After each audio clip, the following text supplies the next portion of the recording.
et il veut faire son Angélique à lui. Il s'inspire librement des bouquins d'Anne Gollon, et donc c'est son Angélique. Eh bien, quand je l'ai écrit, mon ambition était de faire l'histoire d'une femme, mais contemporaine. Une femme, et en même temps c'est une femme, c'est un roman historique, donc une femme du XVIIe siècle, une femme de tous les temps.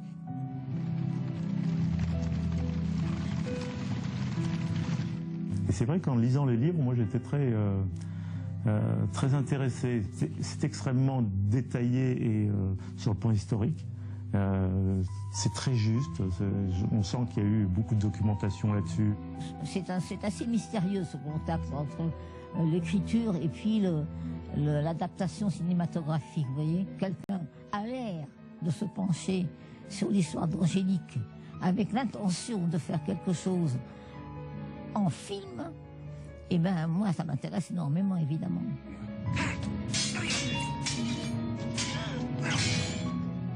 Excellent, formidable, c'est Angélique en ceci qu'elle a le tonus d'Angélique, qu'elle a la jeunesse d'Angélique, qu'elle a le courage d'Angélique, le vin et la voix, le rire de Geoffrey de Perrac. Et donc ça m'a fait un grand plaisir.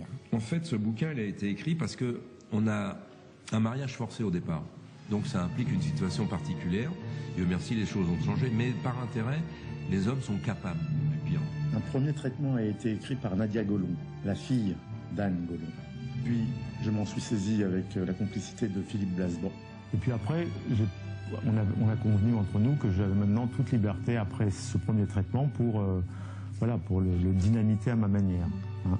Et c'est là où Philippe Blasban est intervenu. Et il a commencé à travailler sur ce premier traitement. Comte Geoffrey de Perrac de Morance-Diritou, par ordre du roi, vous êtes en état d'arrestation.